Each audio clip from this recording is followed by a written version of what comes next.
Prions Dieu qui nous éclaire par l'écoute de sa parole.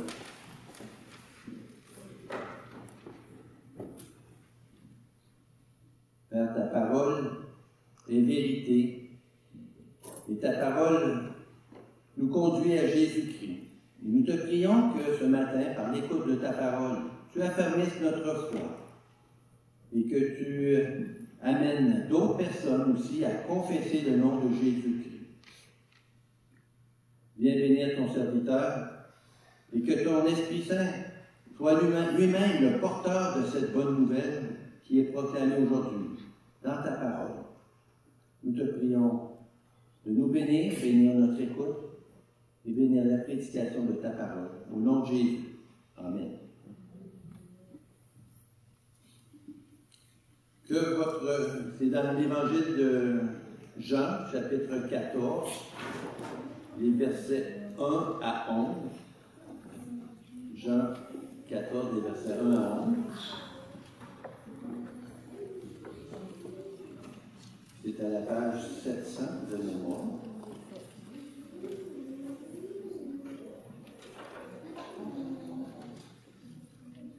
Lecture de la parole de Dieu. Que votre cœur ne se trouble pas. Croyez en Dieu et croyez en moi. Il y a beaucoup de demeures à la maison de mon Père. Si ce n'était pas le cas, je vous l'aurais dit, je vais vous préparer une place. Et puisque je vais vous préparer une place, je reviendrai et je vous prendrai avec moi, afin que là où je suis, vous y soyez aussi. Vous savez où je vais et vous en savez le chemin. Thomas lui dit, Seigneur, nous ne savons pas où tu vas. Comment pouvons-nous en savoir le chemin? Jésus lui dit, c'est moi qui suis le chemin, la vérité et la vie. On ne vient au Père qu'en passant par moi. Si vous me connaissiez, vous connaîtriez aussi mon Père. Et dès maintenant, vous le connaissez et vous l'avez vu. Philippe lui dit, Seigneur, montre-nous le Père et cela nous suffit. Jésus lui dit, il y a si longtemps que je suis avec vous et tu ne me connais pas, Philippe? Celui qui m'a vu a vu le Père. Comment peux-tu dire, montre-nous le Père? Ne crois-tu pas que je suis dans le Père et que le Père est en moi? Les paroles que je vous dis, je ne les dis pas de moi-même. C'est le Père qui vit en moi, qui fait lui-même ses œuvres. Croyez en moi. Je suis dans le Père et le Père est en moi. Sinon, croyez-moi, au moins à cause de ses œuvres. Parole du Seigneur. Bien-aimés en Jésus-Christ, nous sommes dans un monde où nous entendons régulièrement qu'il y a plusieurs chemins, qu'il y a de nombreuses vérités et qu'il y a de nombreuses façons de vivre. Voilà ce que nous entendons quand nous sommes dans le monde. Et voilà ce que l'Évangile annonce par Jésus-Christ qui déclare solennellement, « Moi, je suis le chemin, la vérité et la vie. Nul ne vient au Père que par moi. » Jésus, dans cette parole, réclame l'exclusivité. Il n'y a pas d'autre chemin, pas d'autre vérité. Et l'Église de répondre, joyeusement et avec foi, oui, je crois que Jésus est l'unique chemin, la vérité et la vie, l'unique chemin qui me conduit au Père et dans lequel je marche joyeusement et en confiance et en paix. Cela peut sembler choquant pour les non-croyants, qui nous accusent d'avoir un esprit étroit et même intolérant. C'est le risque à prendre de confesser Jésus-Christ aujourd'hui dans ce monde. Prendre position pour lui va certainement nous attirer des jugements, des incompréhensions, des conflits, du rejet, des souffrances. Mais rien ne nous ravira de la joie profonde que nous avons d'appartenir corps et âme, non pas à nous-mêmes et à Jésus-Christ, notre fidèle Sauveur. Voilà ce que nous confessons et voilà la vérité à laquelle nous nous attachons. Jésus est le chemin, la vérité et la vie. La prédication sera donc divisée selon ces trois axes. D'abord, Jésus est le chemin, le seul chemin. Jésus a réuni ses disciples, nous sommes à la veille de sa crucifixion. Il les prépare à traverser la pire des tempêtes. Ils seront secoués, malmenés, confondus. Et Jésus vient calmer leur cœur. Que votre cœur ne se trouble pas, nous dit-il. Croyez en Dieu, croyez aussi en moi. Et puisque je vais vous préparer une place, je reviendrai et je vous prendrai avec moi. Versets 1 à 3.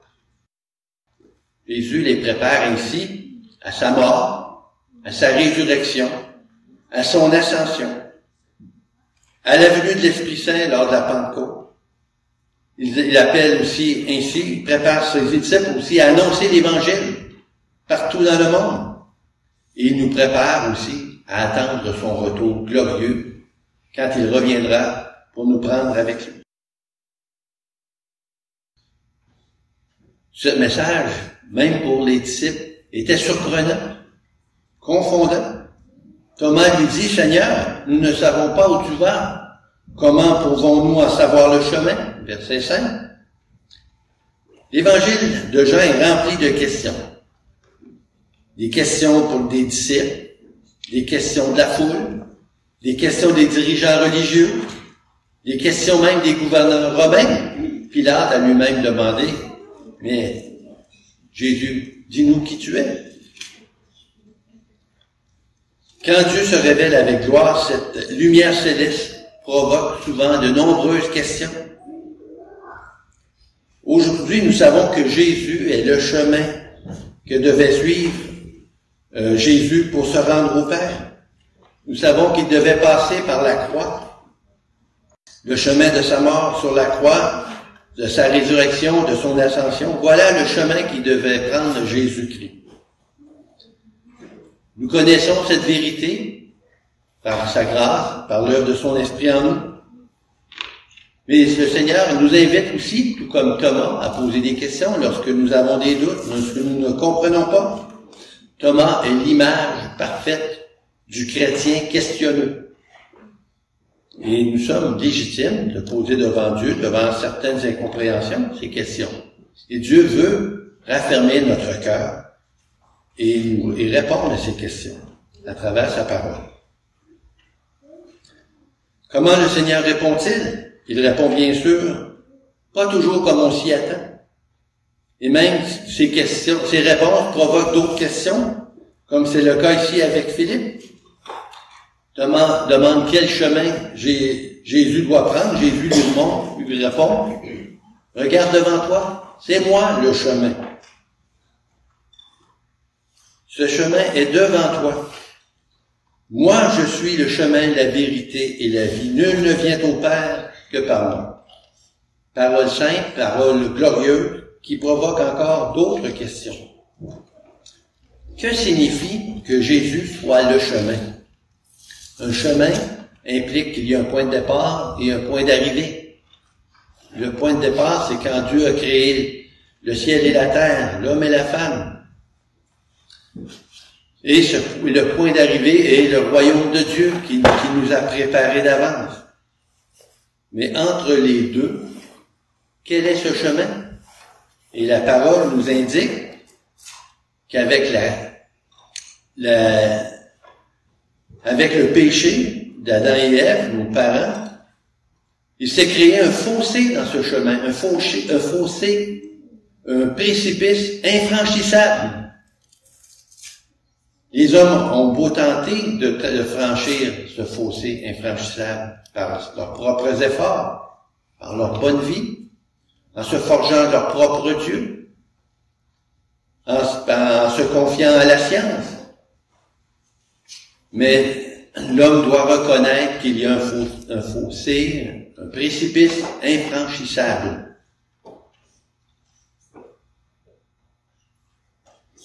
Le chemin est barré.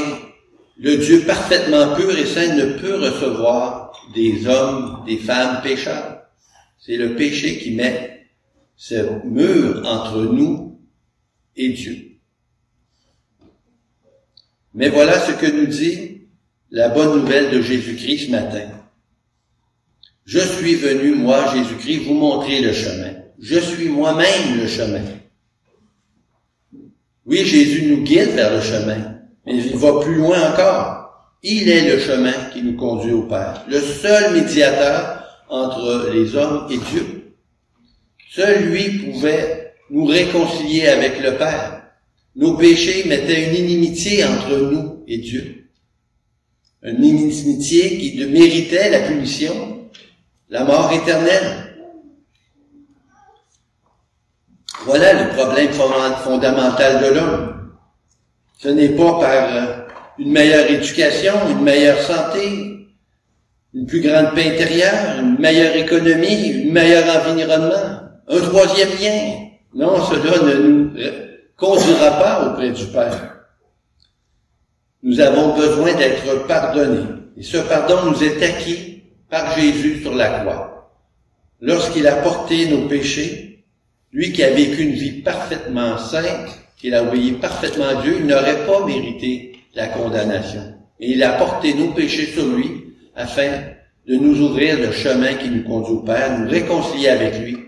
La justice de Dieu a été accomplie et Jésus a subi la punition que nous méritions, la condamnation qui nous était réservée, afin de nous réconcilier avec le Père.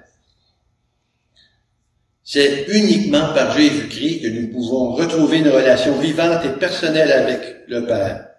Entrons par lui, suivons ce chemin. Réjouissons-nous d'avoir été réconciliés avec Dieu par Jésus.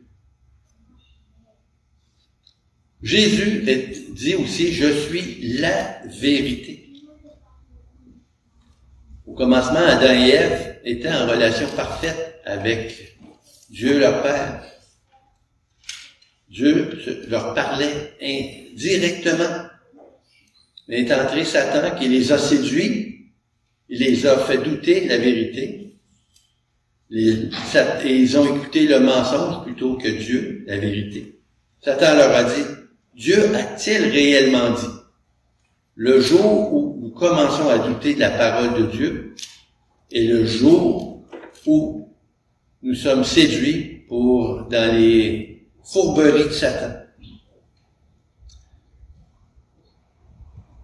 Satan leur a menti quand il leur a dit, Dieu sait le jour où vous en mangerez, vos yeux s'ouvriront et vous serez comme des dieux.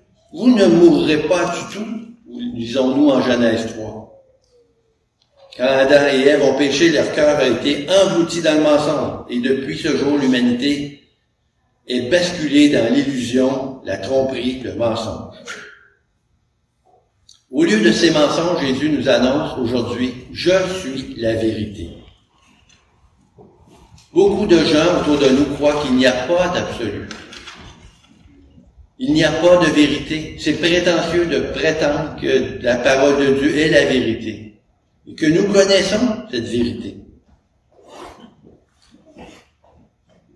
Si nous osons proclamer que Jésus est la vérité, nous entendrons « Pour qui te prends-tu?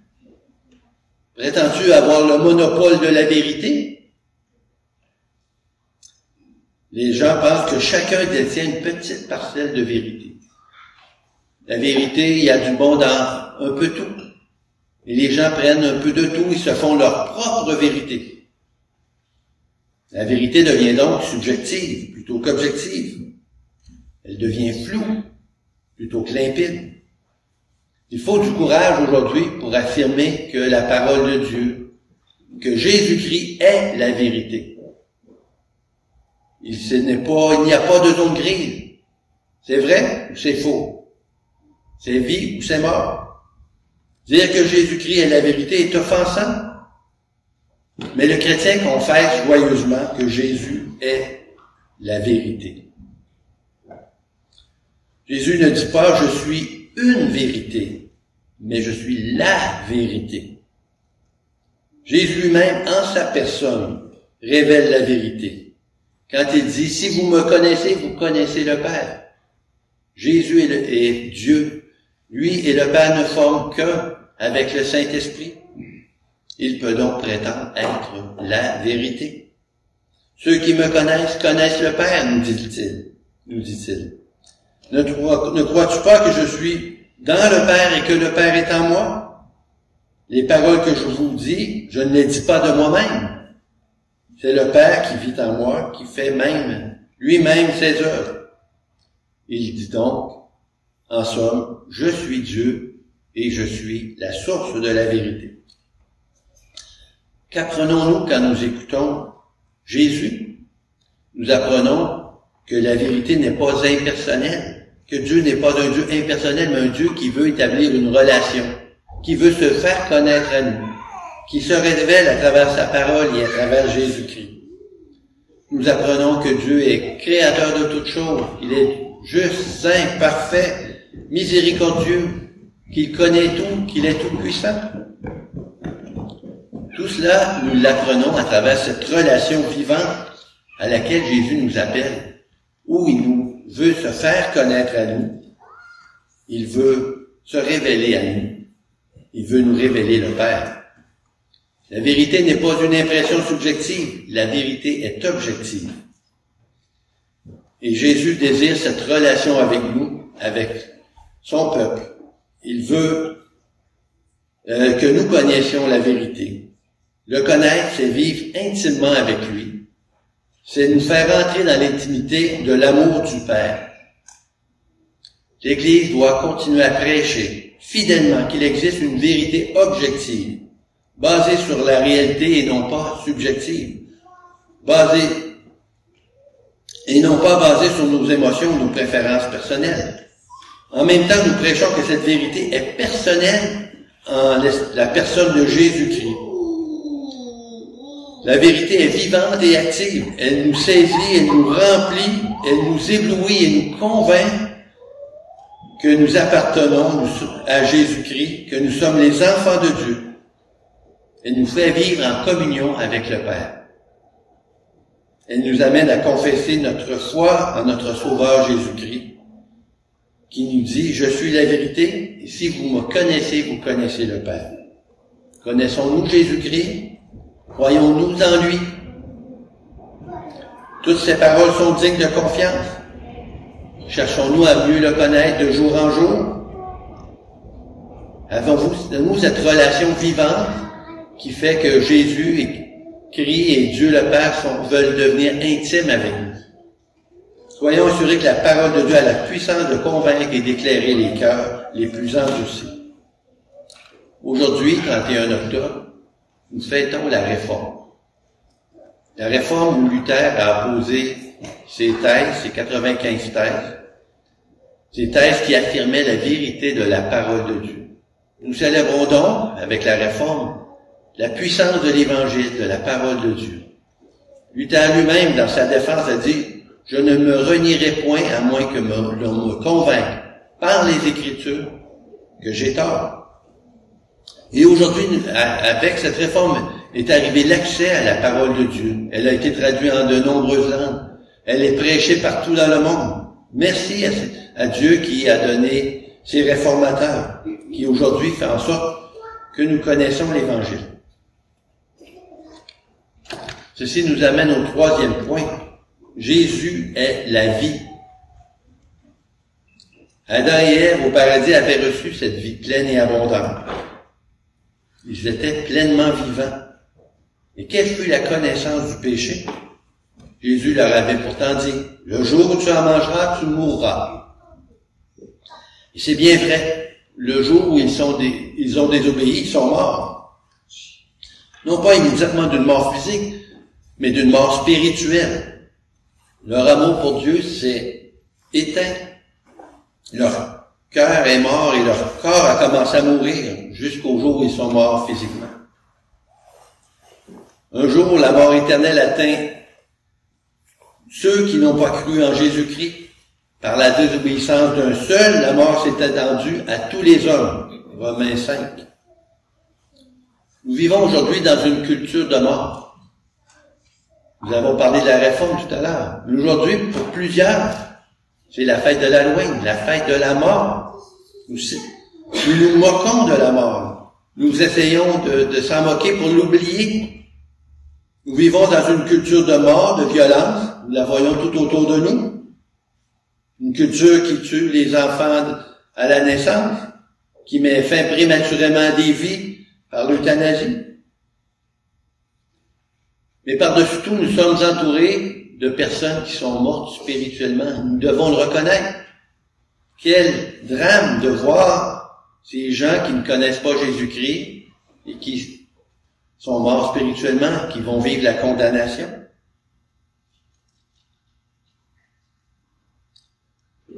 Et pour cela, pour connaître cette vie, nous devons être régénérés par le Saint-Esprit. Nous devons nous tourner nos cœurs vers Jésus-Christ qui est la source de la vie.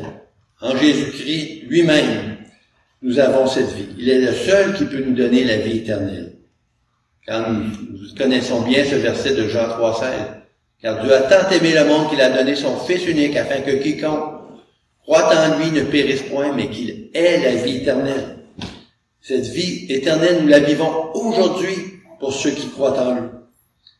Cette relation est rétablie et nous sommes vivants de cette vie éternelle. Nous appartenons à Dieu. Nous sommes appelés ses enfants. À cause de lui, le Saint-Esprit nous a régénérés. Nous avons cette belle et grande espérance que nous ressusciterons avec Jésus-Christ et que nous avons accès à son royaume de gloire. Oui, Adam a péché, le chemin a été bloqué. Mais gloire à Dieu, le chemin, à travers Jésus-Christ, nous avons accès à ce chemin qui nous conduit à la vie. Jésus est la vérité et la vie. Oui, la mort n'a plus de règne sur nous, et nous avons cette vie par son esprit.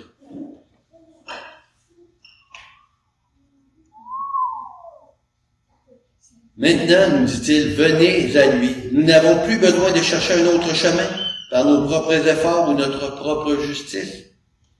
Jésus est le chemin tout préparé pour nous. Il est le seul chemin. Nous n'avons pas besoin de nous creuser la tête pour chercher aussi une autre vérité. Jésus est la vérité. Nous n'avons pas besoin d'essayer de nous insuffler une nouvelle énergie, de nous motiver. Non, Jésus est la parole de vie. Il est la vérité. Il suffit de marcher en lui, de croire dans sa parole, de vivre pleinement par son esprit. Lorsque Jésus affirme « Je suis le chemin, la vérité et la vie », nul ne vient au Père que par moi. Certains pourraient dire « C'est prétentieux ». Il s'autoproclame. Ça n'a aucune valeur. Nous avons deux choix. Ou bien il est fou, ou bien il dit vrai. Et pourtant, si nous sondons les Écritures de l'Ancien Testament jusqu'à l'Apocalypse, elles nous conduisent à Jésus-Christ. Lorsque nous examinons les prophéties qui ont été réalisées, lorsque nous regardons les miracles qui ont été attestés par des témoins, sa résurrection qui a été aussi attestée par des témoins, les miracles même accomplis par ses apôtres, des vies transformées depuis 2000 ans, c'est là à quoi nous faire réfléchir, à nous faire pencher, nous faire conclure que Jésus est vraiment le chemin, la vérité et la vie. Le Saint-Esprit nous dit intérieurement, oui, c'est bien vrai. Et alors il ouvre nos bouches pour confesser avec l'Église que nous croyons que Jésus est la vérité et la vie. Quel merveilleux sauveur nous avons. Marchons donc sur son chemin. Connaissons mieux cette vérité. Vivons pleinement la vie qu'il nous offre. Jésus nous dit, comme il a dit à Marc dans Jean 11. Jésus dit, c'est moi qui suis la résurrection et la vie. Celui qui croit en moi ne mourra jamais. Crois-tu cela? Et Marthe a répondu avec foi, oui, Seigneur, je crois que tu es le Messie, le Fils de Dieu, qui devait venir dans le monde. Quelle est votre réponse? Amen.